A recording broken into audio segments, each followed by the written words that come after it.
Así que, escritor y periodista, sus títulos consolidan una espectacular carrera literaria. Arturo Pérez Reverte tiene uno de los catálogos vivos más destacados de la literatura española actual, con más de 40 obras publicadas, entre novelas y colecciones de artículos periodísticos que se han traducido a muchísimos idiomas.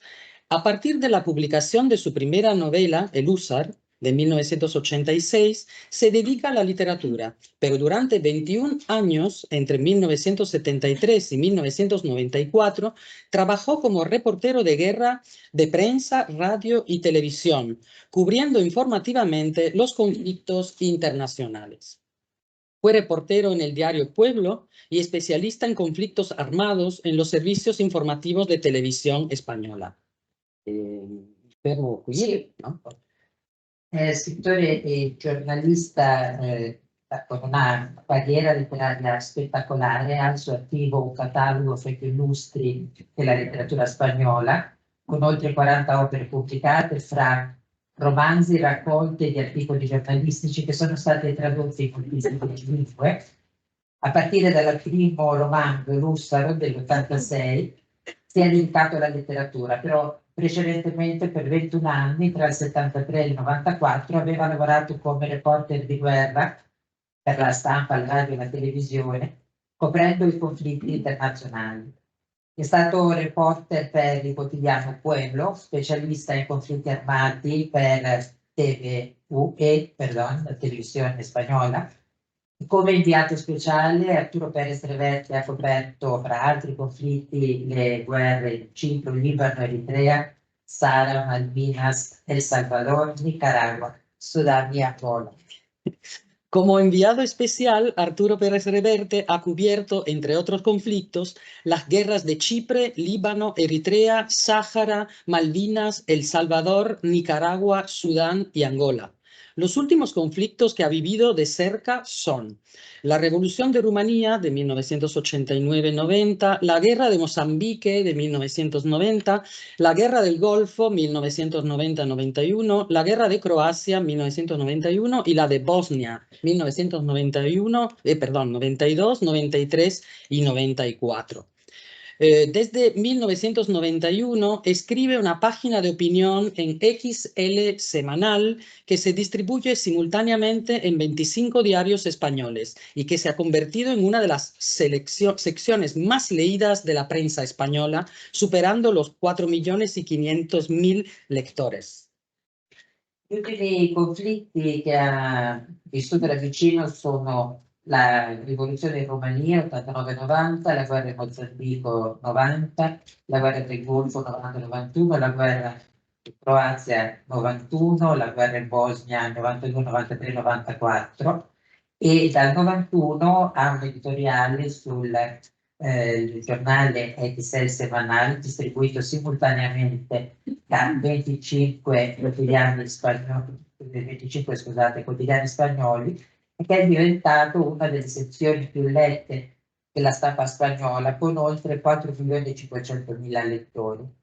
Ingresó en la Real Academia Española el 12 de junio de 2003, letra T, leyendo un discurso titulado El habla de un bravo del siglo XVII, dedicado al argot de la Germanía del siglo de oro.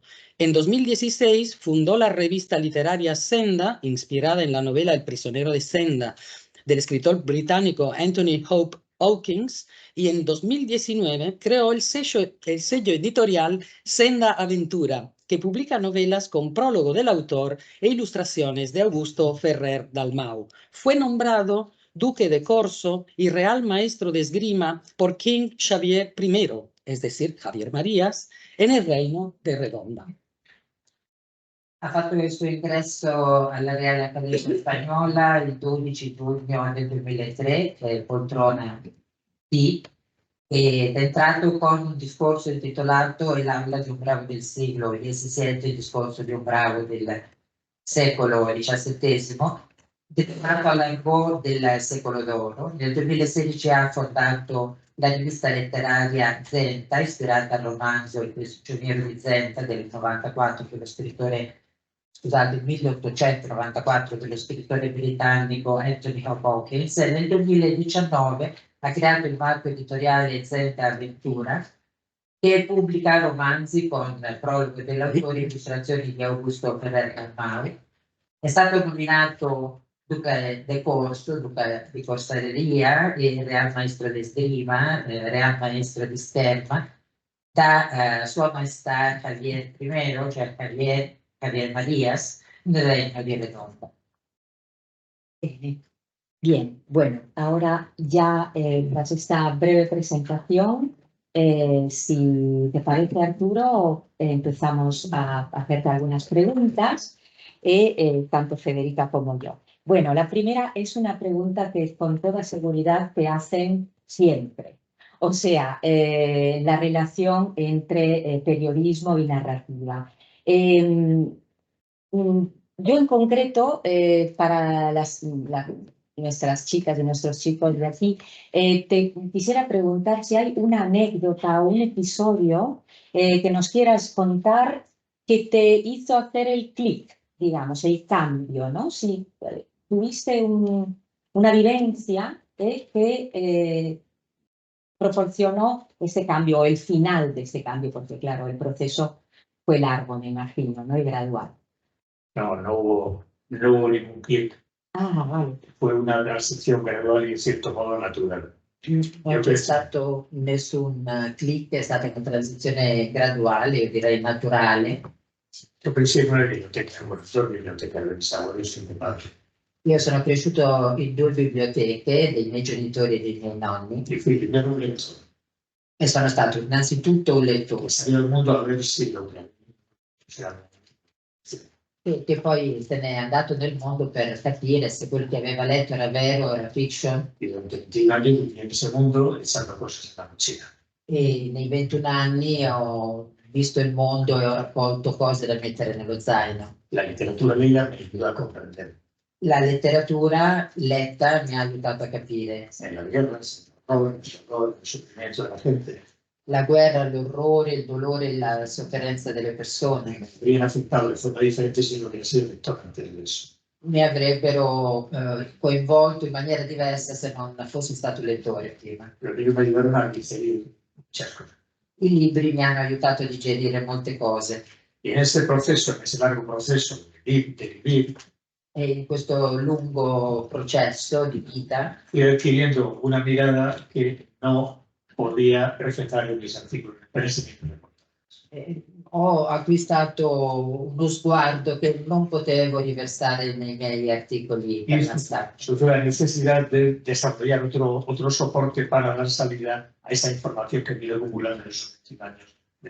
E ho avuto bisogno di un altro supporto per poter esprimere quel materiale accumulato in 21 anni. La memoria no me interesaba mucho, no me gusta escribir sobre mí directamente. Non mi interessava la memoria, non mi piace scrivere su me stesso direttamente. Así que la literatura, la novela, la narrativa era una buena forma de dar salida a esa información y a esa materia. E quindi la narrativa, il romanzo era la forma per dare voce a questo materiale. Yo no tenía vocación literaria, nunca he querido ser novelista, paradójicamente. Paradossalmente io non avevo una vocazione letteraria, non avevo mai desiderato essere un romanziere. La novela fueron consecuencia de mi vida lector y de mi vida como reportero. Diciamo che i romanzi sono stati poi una fusione della mia vita di lettore e di reporter. Hice una novela, la primera me sentí bien, me sentí cómodo con ella. E ho fatto un primo romanzo che mi ha fatto sentire bene, a mio agio. Hice la segunda, me sentí cómodo también. Anche il secondo romanzo che fece sentire a mio agio. Hice la tercera, me fui a la guerra. Infatti ne fece un terzo e poi me ne andai in guerra. Y la mia sorpresa di fare l'università internazionale, una sorpresa. Al mio ritorno, per mia sorpresa, questo romanzo era diventato un successo internazionale. Entonces coincidió con mi madurez, coincidió con que tenía una especie de fatiga de E ovviamente il momento ha coinciso anche con la mia maturità, anche una certa stanchezza di vivere in un mondo complicato. un buen momento para irse, E pensai che era un buon momento per andarsene. para leer, para navegar, para poner en orden la mochila llena de cosas revueltas que tenía en mi vida. per leggere, per navigare, per riordinare le tantissime cose che io avevo in disordine all'interno del La mio. novela fue una solución, una solución. Il romanzo è stata una Y soluzione. esa solución llevo 30 años. È una soluzione in cui sono da 30 anni. Gracias. Muchas gracias. Bueno, mi pregunta ahora es un poco larga, tiene como una premisa, también porque doy por descontado que no todos conozcan el recorrido. En la sexta entrega de las aventuras del famoso capitán Alatriste, Corsarios de Levante, se narran las batallas navales entre los soldados españoles, los corsarios bereberes y turcos en el mar Mediterráneo. Y hay un compañero de armas y viejo camarada y amigo de Alatriste que destaca, y es Alonso de Contreras. Nacido Alonso de Guillén, este militar y corsario fue también autor de unas memorias que escribió quizás a instancia de su amigo Lope de Vega. Discurso de mi vida es una de las pocas autobiografías de soldados españoles que militaron en el ejército de los Austrias, junto a Historia verdadera de la conquista de la Nueva España de Bernal Díaz del Castillo, soldado de Hernán Cortés. Le dejo... Bueno, yo creo que entienden, ¿no? No, Sí. digo, por no pensar demasiado. Bueno, como quieran. Bueno, Luego contesto ya, al traducir ya sí. perfecto. Claro. Usted ha declarado que la figura del capitán Alatriste se inspira en Alonso de Contreras y bueno, y otros más, pero Alonso de Contreras es el que más me llamó la atención. Mi pregunta es, ¿podríamos considerar el reportero de guerra la versión moderna del soldado cronista? Ecco, la domanda finale è questa. Possiamo considerare il reporter di guerra, diciamo, come la versione del soldato cronista? Yo creo que no exactamente. Non penso. Las memorias de Duque de Estrada, de Contreras, de Pasamonte, Castro, son memorias esas del momento. Direi di no, perché la memoria di questi soldati è una memoria che viene da dentro. Es una relación personal de sus hazañas, hecha más bien para fanfarronear con los amigos y con su familia. Si tratta di un racconto, diciamo, delle proprie imprese per vantarsi anche con gli amici, i propri familiari. Contar lo valientes que fueron, las mujeres que se fueron, Cioè quanto siano stati coraggiosi, quante donne abbiano sedotto, le avventure che abbiano vissuto. es de memoria egoísta personal, È una memoria egoista, a personale, veces casi íntima.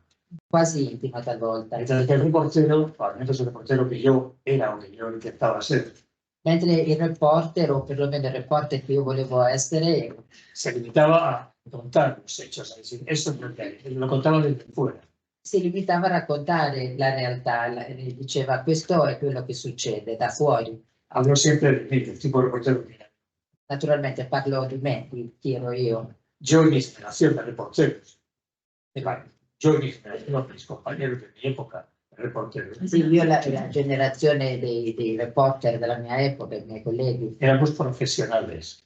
eravamo professionisti. No íbamos a contar nuestros sentimientos, sino lo que estaba ocurriendo delante de nuestros ojos. E non si trattava di raccontare di noi, dei nostri sentimenti, ma di quanto avevamo davanti agli occhi. Ahora se ha puesto de moda Adesso è diventato di moda que aparezca un reportero con un niño en brazos llorando. che si veda un reporter o una reporter con un bambino in braccio che piange. Quiero que llorar el reportero. Sì, che piange il reporter, naturalmente, o la reporter. Diciendo, estoy estremecido, qué horror, qué espanto, guau, ese tipo de cosas. No un lamento, un reportero llorón. Ecco, cioè, diciamo il reporter piagnone, no? Che si lamenta dell'orrore, di ciò che vede. Ese no era mi trabajo. E non era il mio lavoro. Y no, yo no iba a la emocionar, yo sin emocionar a mis telespectadores. Cioè io andavo alla guerra senza emozionarmi, per emozionare i miei Mis spettatori. emociones eran asunto mío personal. Cioè, le emozioni erano una mia questione privata. No tenía por qué traducirse en imágenes frente a los espectadores. Non c'era motivo di tradurla in immagini per gli spettatori. Si yo enseñaba 20 muertos en la cola del pan de Sarajevo, Se io facevo vedere 20 morti nella coda per il pane a o Sarajevo, un pueblo degollado todo en Angola, o in Angola un intero villaggio di persone sgozzate, hacía la mayor frialdad posible. lo facevo con la maggior freddezza possibile. Lo que quería era reventarles, sorberle la comida o la cena, el espectador está en su casa de Cioè, quello che volevo fare era mandare dietro verso la cena gli spettatori che vedevano quelle immagini. Era un profesional. Era un professionista. Por eso veo esa gran diferencia, ¿no? entre el que cuenta su vida, sus sentimientos, su historia, E per questo vedo questa grande differenza tra chi racconta la propria vita, la propria storia, que cuenta la historia de otros. e invece chi racconta la storia degli altri. Justamente todos esos sentimientos que no manifesté, toda esa mirada que no expresaba en mis crónicas, Naturalmente quello sguardo che ho accumulato, che non potevo esprimere nelle mie cronache, y lo utilizo ahora para mí. lo utilizzo adesso per i miei No romanzi. en primera persona, pero utilizo ese material para, en forma narrativa, contar el mundo, contar la mirada, la mirada que el mundo me da. Cioè, non lo faccio in prima persona, però utilizzo la narrativa, la narrazione per raccontare lo sguardo che mi ha lasciato. Termino, sobre todo los jóvenes, desconfíen siempre de los reporteros que llaman. Ecco, un consiglio per i ragazzi: non fidatevi mai dei reporter che piangono. O mienten o no valen para ese trabajo. Ecco, o sono bugiardi o non sono bravi nel loro lavoro. Muchísimas gracias. Bueno, como hemos estado hablando del pasado, aunque de un pasado reciente, te quiero preguntar acerca de un tema que es un tema muy, digamos, concurrido en cierto sentido en la cultura española actual a partir de la transición democrática, el tema de la memoria, la relación entre la historia y la memoria. Yo me ocupo en particular del teatro de la memoria, y naturalmente muchas dramaturgas y muchos dramaturgos acuden a la historia española antigua o más reciente para hacer memoria. ¿Qué significa memoria para Arturo Pérez Reverte? La memoria es fundamental porque si no puedes entender el presente. La memoria è fondamentale perché senza memoria non è possibile capire il presente. Somos lo que somos porque fuimos lo que fuimos. Siamo quel che siamo perché siamo stati ciò che siamo stati. El principal problema de Europa en este momento Il problema principale dell'Europa oggi es que ha perdido la memoria. è che ha perduto la memoria. La ha convertido en una papilla desnatada, desnaturalizada y apta para todos. Diciamo che l'ha trasformata in una sorta di poltiglia un po' alla portata di tutti, Que no alimenta a nadie realmente. e che non alimenta nessuno in realtà. Y está creando generaciones de jóvenes huérfanos de memoria real. Sta creando generazioni di giovani orfani di una vera e propria memoria. Y los deja indefensos frente a la realidad del mundo turbio y duro que viene y que se avecina. Rendendoli indifesi di fronte al mondo torbido, duro che si avvicina. El problema con la memoria es que probablemente la memoria debe ser administrada por gente ecuánime, cultamente ecuánime o ecuánimemente culta. Il problema è che la memoria deve essere gestita da persone culturalmente equanimi o equanimamente colte, Y esa gente no abunda. e non ce ne sono tante di persone così. Y la tendencia habitual es que cada cual utiliza la memoria según su posición ideológica o su posición personal. Ecco, in realtà la tendenza è che ciascuno cerca di manipolare la memoria secondo le proprie convinzioni ideologiche. Un ejemplo, en España, durante el franquismo, había novelas sobre la guerra civil, Ecco, per esempio in Spagna durante il franchismo c'erano romanzi sulla guerra civile, donde todos los buenos eran franquistas y todos los malos eran republicanos. dove naturalmente tutti i buoni erano franchisti e tutti i cattivi repubblicani. Luego la democracia se invirtió. Poi con la democrazia la situazione si è capovolta. Ahora, todavía ahora, Tutt'oggi los buenos son republicanos y los malos son los franquistas. i buoni sono i repubblicani e i cattivi sono i franchisti. Y la vida no es eso. Però la vita non è Ni la questa, guerra civil española, ni ninguna guerra, ni nada es eso. né nella guerra civile spagnola né in nessun'altra guerra è così. Hay una novela mía que se llama Línea de Fuego, que la escribí para eso. Ecco, c'è un mio romanzo, Linea di fuoco, che ho scritto proprio per questo. Cuando uno mira desde lejos los grandes conflictos, las grandes causas, Cioè, quando si guardano da lontano i grandi conflitti o le grandi cause dei conflitti, todo parece claro. sembra tutto chiaro. República positiva, franquismo, militares negativos. En principio.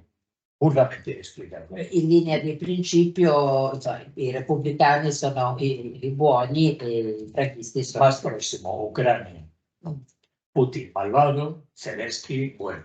Un esempio più vicino a noi, Putin è cattivo e Zelensky è buono. En primer lugar, eso ya no es así. O sea, eso debe ser cuidadosamente analizado porque nunca es exactamente así. El bien y el mal nunca tienen líneas claras que los separen. Non è precisamente così, bisogna analizzare attentamente perché non c'è una linea netta che separi il bene dal male. En cualquier caso, a mí lo que me interesa, por eso estoy viendo el foro, es acercarme al combatiente, no a la idea. Ecco, ciò che mi interessa, il motivo per cui ho scritto Linea di Fuoco, è avvicinarmi al combattente, non all'idea. Y el combatiente siempre son dos desgraciados matándose en beneficio del otro. I combattenti sono due disgraziati che si uccidono fra loro a beneficio di altri. Yo he visto luchar y morir a mucha gente. Io ho visto lottare e morire molte persone. Y no los he visto morir por la patria, por la bandera, por la causa, por la idea, no. Non li ho visti morire per la patria o la causa o la bandiera. Los he visto morir por miedo, por desesperación, porque iba el capitán, porque iban los amigos, por sentido del deber. Li ho visti morire per un senso del dovere, perché andava avanti il capitano, lo dovevano seguire, perché andava avanti un amico. ¿Realmente creen que en Ucrania hay diferencia entre un soldado ruso de 20 años y un soldado ucraniano de 20 años? Veramente pensiamo che esista una differenza fra un soldato russo di 20 anni e un soldato ucraino di 20 anni? Cuando uno se acerca a ellos en plano corto con la cámara, ve que son iguales. Quando ci si avvicina con la telecamera e si fa un primo Es el piano. ser humano sometido a la basura, a la ruindad, a la vileza de la historia y de la condición humana. Si vede che sono uguali, vittime della bassezza, della cattiveria, la sporcizia della storia e della condizione umana. Seres humanos que según las circunstancias pueden actuar bien o mal. Esseri umani che a seconda delle circostanze possono agire per il bene o per il male. Eso lo aprendí. E io questo l'ho Voy a imparato. contarles un ejemplo concreto. Un esempio concreto. Eritrea, 4 de abril de 1976. Eritrea, 4 aprile del Yo 77. tenía 25 años. Avevo 25 anni. Los guerrilleros eritreos atacaron la ciudad de Tesenel, una Ero ciudad egipcia. con i guerriglieri e attaccammo la città di Tessenè. Entramos en la ciudad Entrammo nella città. y yo iba con los guerrilleros eritreos. Había estado con ellos un mes antes. Ero io con i guerriglieri eritrei ed ero con loro già da un mese. Eran mis amigos. Erano amici per me. Tenía disentería, me cuidaba, eran mis amigos. Vivía aquí. Io convivevo con loro, avevo la disenteria, si prendevano cura di me. Entramos en la ciudad, un combate muy duro, Quindi prendiamo la città dopo un combattimento duro. y morían muchos de ellos. Ne vidi morire tanti di loro. Y los vi luchar como héroes, chicos jóvenes luchando con verdadero valor. E li vidi lottare come veri eroi, giovani che lottavano come Los eroi. admiré, eran mis amigos y los admiré combatiendo. Erano amici, li ammirai nel combattimento. Vencieron el combate y por la tarde Quindi poi vinsero e il pomeriggio los mismos mataron prisioneros y violaron mujeres. gli stessi giovani uccisero i prigionieri e violentarono le donne. Eran los mismos que por la mañana, Gli stessi della mattina que yo había admirado por la mañana. che io durante la mattina avevo ammirato. Y no se eran transformados en monstruos, es que eran el ser humano haciendo las cosas que hace el ser humano, heroicas o viles. E non si erano trasformati in mostri, erano gli esseri umani che fanno cose, o eroiche o vili. Cuando durante 21 años acumulas ese tipo de situaciones Quando per 21 anni accumuli queste esperienze, queste situazioni, y te dicen estos son buenos y estos son malos, e poi ti dicono quelli sono buoni, quelli sono cattivi, eso es una cabezada. e ti viene da ridere, ti viene da ridere. No sé si he respondido a la pregunta. Non so se... En el ámbito del periodismo literario, en las Américas destacan autores pioneros como el Truman Capote de A Sangre Fría, publicado en 1966, y otros importantes de lengua española. Pienso en Gabriel García Márquez, en los mexicanos Elena Poniatowska y Carlos Monsiváis, en el argentino Rodolfo Walsh. ¿Cuál es su manera de abordar las dos vertientes del discurso, el periodístico y el literario? No hay relación. Cuando en periodismo hay literatura es mal periodismo, en literatura hay periodismo es mala literatura. E quando confluiscono, allora se c'è letteratura nel giornalismo non si tratta di buon giornalismo e il contrario, se c'è giornalismo nella letteratura non è buona letteratura. Son lenguajes diferentes, objetivos diferentes, públicos diferentes. Sono linguaggi diversi, con obiettivi diversi, rivolti a un pubblico diverso. El periodismo es útil cuando has sido reportero como yo tantos años. Il giornalismo ti è utile quando sei stato reporter come me per tanti anni. O haces una redacción, un periodismo, eso. Comunque hai fatto questo mestiere anche senza andare in guerra. Te da muchas herramientas útiles como para ser novelista. Ovviamente offre molti strumenti utili poi per essere romanziere. La facilidad para localizar temas, seleccionar materia útil, utilizarla, organizarla. Per individuare i temi, saper utilizzare il materiale. Una agilidad operativa y un sentido de impacto. Ecco, dà diciamo un'agilità operativa, un senso di come colpire. Pero si no lo limitas a eso puede ser incluso perjudicial. Però se non ti limiti a questo può anche essere pregiudiziale per il romanzo. Mi vida como novelista, sobre todo los primeros años como novelista, Tutti i primi anni come romanziere fue una lucha continua contra los vicios que el periodismo había estado escritor. sono stati una lotta continua, diciamo, contro i vizi che mi aveva lasciato il giornalismo. Por eso hay que mantenerlo, bueno, dentro de los propios. Sí, sí, sí. Vanno tenuti separati. Muchas gracias. Bueno, mi última pregunta versa sobre un aspecto lingüístico. Aquí tenemos a chicas y chicos que estudian traducción, lenguas y literaturas extranjeras y traducción. Y entonces te pregunto como, bueno, tu protagonista para mí favorito es Alatriste, porque yo también soy siglodorista y entonces en particular El Caballero del Pugón Amarillo me ha realmente encantado. Me ha entretenido muchísimo. ¿Cuáles han sido fueron tus fuentes lingüísticas? Porque, bueno, de las literarias nos damos cuenta los lectores cuando leemos, ¿no?, las novelas. Fuentes lingüísticas, bueno, naturalmente aconsejo a todas y a todos que escuchéis o que leáis el discurso de ingreso a la Real Academia sobre el habla de un bravo, ¿no?, de Alatriste, del siglo de oro. Yo fui un chico bien educado. Io sono stato un ragazzo ben educato. Ora mi rivolgo a essere cavallos, educado para ser caballero. Sono stato educato per essere un gentiluomo, anche se poi la vita mi ha Y esa portato. educación incluía buenos textos, la buena literatura española, que formaban mi lenguaje y conciencia. E questa buona educazione naturalmente comprendeva anche la buona letteratura per formare il pensiero, il linguaggio. En aquel momento, bueno, el estudio, la lectura y el estudio de Cervantes, de Quevedo, de Calderón, de Lope, de Vega, me formaban parte de mi formación escolar y familiar. Quindi ovviamente Calderón, Lope, De Vega, Quevedo, ovviamente Cervantes hanno fatto parte del mio bagaglio culturale e familiare. Eso es punto de partida. Pero después, cuando ya empiezo a escribir como novelista, Cioè, questo è il punto di partenza. Poi però quando comincio a scrivere come romanziere, luego cuando abordo la lectura de Alatriste, el ciclo de Alatriste, quando do inizio all'avventura, al ciclo di Alatriste, comprendo que necesito conocer todavía mucho mejor ese periodo, tanto histórico como lingüístico. mi rendo conto che devo conoscere ancora meglio quel periodo, sia storicamente che linguisticamente. Porque Alatriste me enfrenta en español, me enfrenta a un problema técnico muy importante para mí. Perché Alatriste, diciamo, mi presenta in spagnolo, naturalmente mi presenta un tema importante, un problema per me. Si lo escribo en lenguaje de la época, es arcaico. Si lo escribo en lenguaje moderno, es arcaico.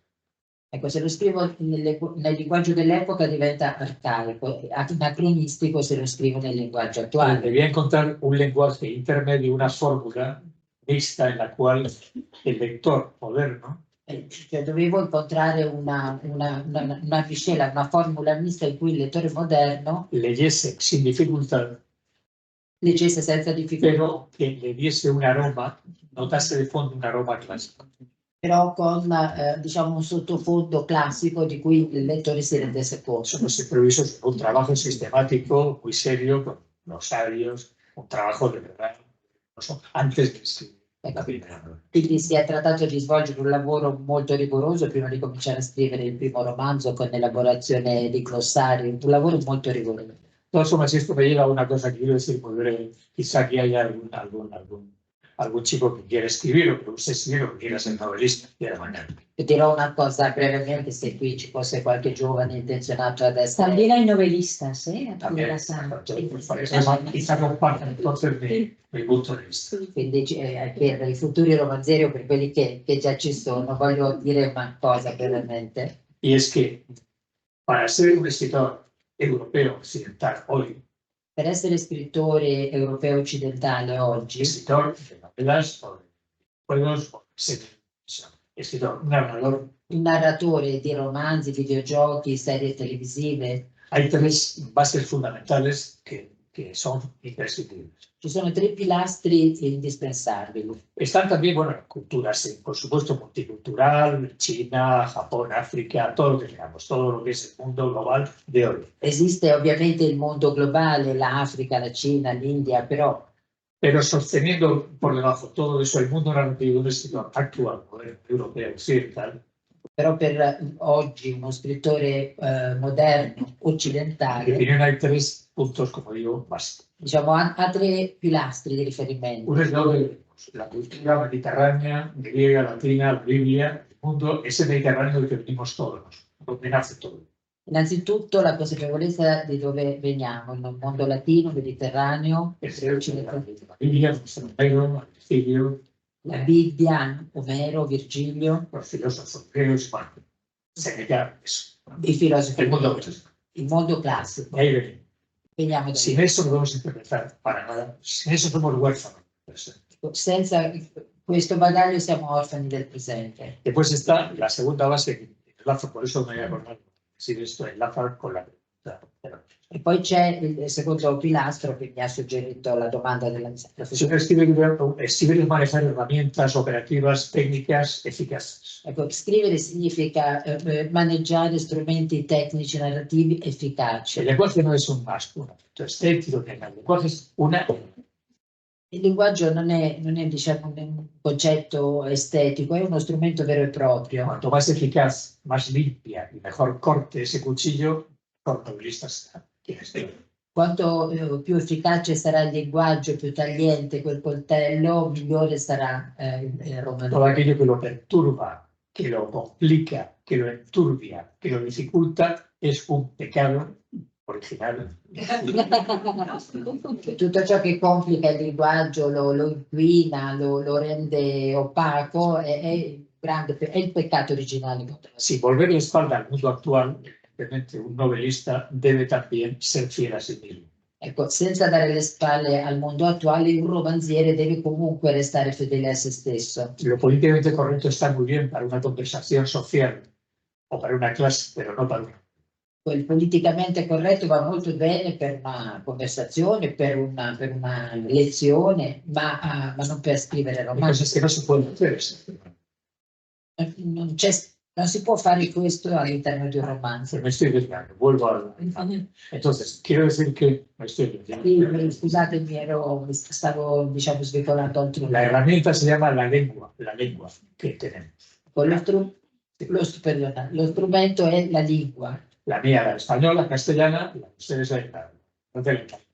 Per me è il castigliano, immagino per la maggior parte di voi italiani. Y eso se aprende estudiando los que hicieron, los la crearon poderosa, fuerte, limpia y eficaz. Ecco, la lingua si apprende studiando coloro che l'hanno resa potente, brillante, efficace. Un novelista español que no ha leído a Quevedo, a Lope, a Calderón, es un mal novelista que tiene herramientas, no está lo bastante, no tiene las herramientas eficaces para su trabajo. Un romanziere spagnolo che non abbia letto Lope, Calderón, Quevedo, non avrà gli strumenti En sufficienti. italiano, que no conozca a Mori, a Dante, a Universidad Valentina, a los que queráis, a todos los grandes escritores italianos de su momento, tampoco dominará la herramienta. Lo stesso vale per l'italiano che non conosca i grandi scrittori italiani, Dante. Esta es la segunda base. sea, tenemos memoria y después y la tercera es estructura, visión de la novela. Quindi il terzo punto di riferimento, il terzo pilastro è la struttura del romanzo. Hay que leer la gran novela del final del XIX y principio del XX. Bisogna leggere i romanzi del fine XIX secolo e inizio XX. Eso evitará ser ridículo, que que se han inventado cosas que están inventadas hace mucho tiempo. Questo eviterà di rendersi ridicoli pensando di aver inventato cose già inventate. Tolstoy, Dostoyevsky, Dos, Manzoni, Verga, Thomas Mann, Stefan Zweig, Sophie Scherer, Hemingway, todos. O sea, ahí es donde la novela cuaja como estructura narrativa. È lì che il romanzo, diciamo, concentra la struttura narrativa. Hay que estudiarla, a ver cómo lo hacía, cómo hacía Dostoyevsky, cómo hacía Conrad, cómo hacía Galdós, cómo hacía Hemingway. Ecco, bisogna comunque avvicinarsi con umiltà, cioè cercare di capire come faceva Galdós. ¿Cómo consigue Lampedusa hacer una obra maestra con una novela de derechas y luego se convierte en una película de izquierdas? ¿Cómo? ¿De dónde sale eso? Come ha fatto Tommaso di Lampedusa a scrivere un capolavoro di destra che poi si trasforma in un capolavoro cinematografico di sinistra. Ese estudio, esa humildad profesional es fundamental.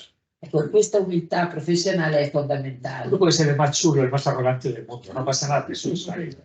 E anche se sei il più arrogante del mondo, non importa, quella è la tua vita. Pero trabajando debes ser muy humilde. Ma nel lavoro devi essere molto umile. Y a ver, maestro Gaga, maestro Lampedusa, maestro Galdós, maestro quien sea, ¿cómo se hace? Ecco, bisogna essere umili e applaudire chi ci insegna. Una biblioteca. Avere una biblioteca. Todavía ahora yo llevo 30 años de oficio. Io ho 30 anni di mestiere, Y 72 de vida. 72 anni di Cuando vita, me encuentro en un callejón sin salida, e quando mi trovo in un vicolo cieco, voy y digo, a ver, maestros, por favor, ayuda. mi rivolgo ai maestri, chiedo aiuto. Y siempre, ven, pequeño, ven. Mi aiutano sempre, dicono, vieni qua ragazzo che ti facciamo vedere. Muchas gracias. Bueno, nuestra última pregunta.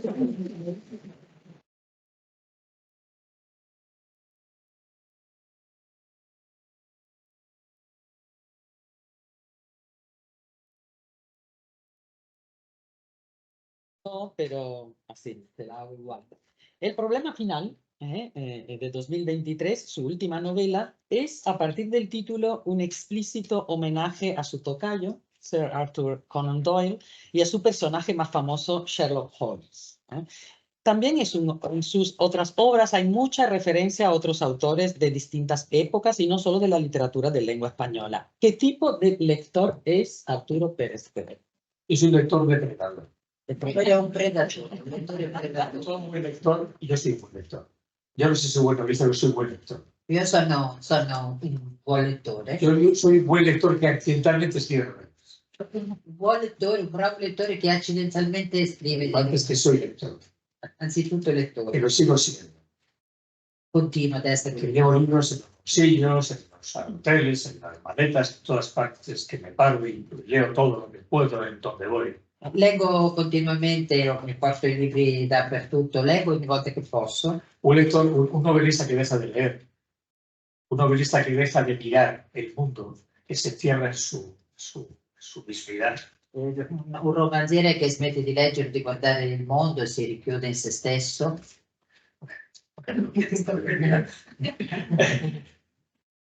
Está muerto. È morto. Y el mundo está lleno, lo comentaba ayer con Bruno, así de novelistas que están muertos y no lo saben. Il mondo è pieno di romanzieri morti e che non sanno di essere. Algunos están muertos ya al nacer, mueren después cualquiera. Alcuni muoiono al momento di nascere, questi muoiono gente. Todos nos alentamos, todos. El mundo, el novelista es como un limón, escribes hasta que ya no queda más. Ovviamente tutti ci esauriamo, il romanziere è come un limone che spremi, poi alla fine non c'è più El niente. mirar, estar atento al mundo, el leer continuamente te mantiene. Es como ir en bicicleta, si haces el pedalear te caes. che questa attenzione continua sul mondo e questo guardare ti mantiene sveglio, no? Come andare in bicicletta, il momento che smetti poi cambi. Entonces, yo paso la vida leyendo y viendo cosas, y esa no es la chica. Io ho trascorso la mia vita vedendo e leggendo e ho messo tutto nello zaino. Y aprendiendo, insisto, la palabra aprender es fundamental. Yo sigo aprendiendo. E La sonrisa de una chica o de un chico cuando digo una palabra, digo algo, sigo aprendiendo de ello. E anche ho trascorso tutti questi anni imparando. Quando io scorgo lo sguardo, il sorriso di un ragazzo o di una ragazza mentre dico qualche cosa, anche questo mi insegna qualcosa. Compruebo cómo funcionan los argumentos y las ideas, veo si fluyen o no fluyen, veo si la entienden o no la entienden, si las comparten o no, lo veo, estoy atento a eso. Ecco che mi rendo conto se le idee fluiscono, se c'è la comunicazione. Io presto attenzione a questi dettagli. Sigo siendo un cazador. Continuo ad essere un calciatore e questo è fondamentale. Además hay un aspecto que es interesante, por lo menos quiero tocarlo en pasado. Però c'è anche un altro aspetto che vorrei così toccare velocemente. Si uno está mirando con humildad en torno, aprende mucho, tanto del mal como del bien. Ecco, se ci si guarda intorno con umiltà, si impara tantissimo, sia dal male che dal bene. Es más, se aprende más del mal que del bien. E si impara di più dal male che dal bene. El bien te enseña bondad. Una buena te enseña bondad. Y qué bueno, es muy bueno, hay que ser bueno. Una persona buona mostra la sua bontà, ecco, Pero un malvado está lleno de matices, ma un malvagio è pieno di de ángulos, de información interesante. di dati interessanti. Un malvado te permite precaverte de los malvados. Aprendes a conocerlos, a detectarlos. Es un hijo de la gran puta. Un malvagio naturalmente ti aiuta a proteggerti perché hai imparato a distinguerlo, quindi dirai questo è un disgraziato. Ma Lo que le contaba es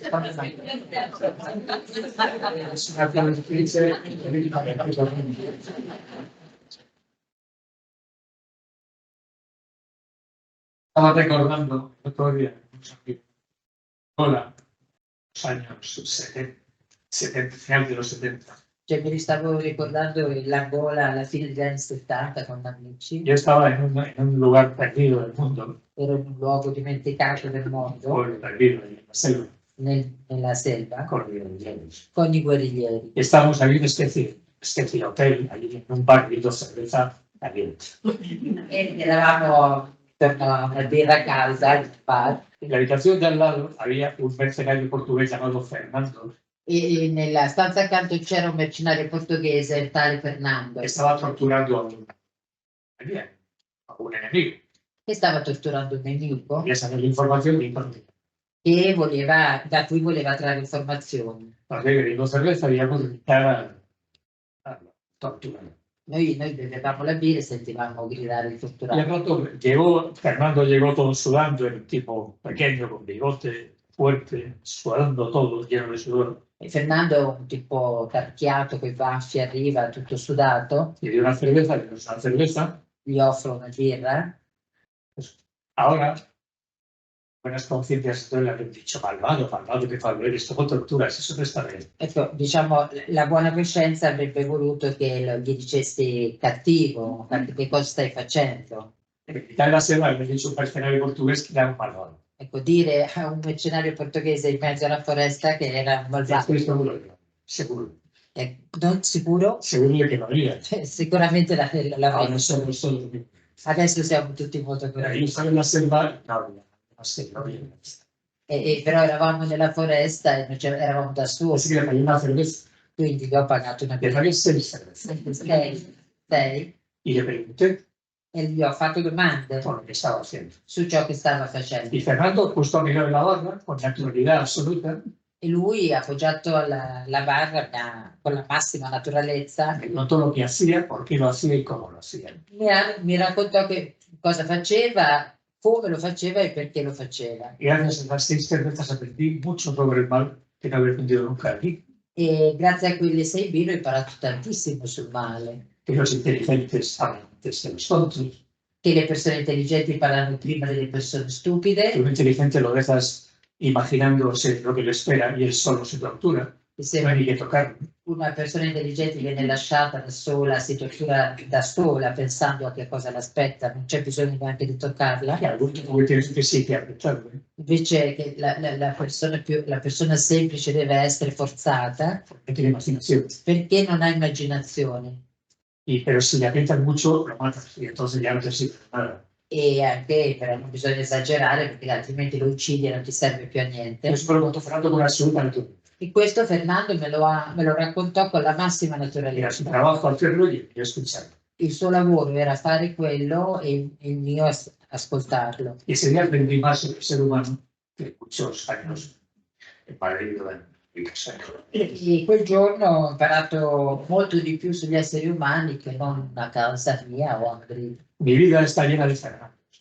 Nella mia vita ci sono tantissimi, è piena la mia vita di Fernando e di Fernanda. Entonces, si ahora viniese a esta universidad a dar una conferencia, Se adesso venisse a fare una conferenza qui no sé, Heinrich Himmler, per Hitler, diciamo, seguro que habría un grupo de estudiantes que querrían que no viniese a la conferencia. ovviamente ci sarebbe sicuramente un gruppo di studenti che cercherebbe di impedire la conferenza. Fuera nazis de la universidad, no aquí, no, que se calle, que no hable, fuera, fuera. Fuori i nazisti dall'università, Eso es un error. ma sarebbe un errore. Hay que sentarlo aquí. Cioè andrebbe fatto sedere in cattedra e chiedere. E Oye, hijo de domandare. puta, ¿cómo mataste a ese nivel? ¿Cómo pudiste hacer eso? Pero no moralmente, ¿cuál fue el mecanismo técnico que te permitió matar a 6 millones? Ecco, senti figlio di puttana, come hai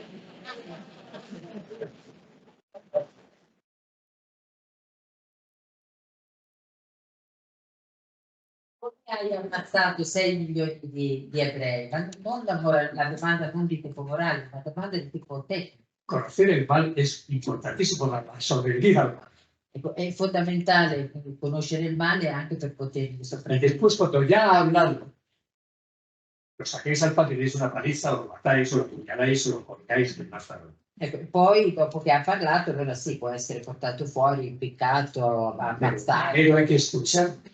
ma prima bisogna ascoltare. El problema de Occidente, de Europa, de los jóvenes, desgraciadamente, en este momento, es que no escuchan.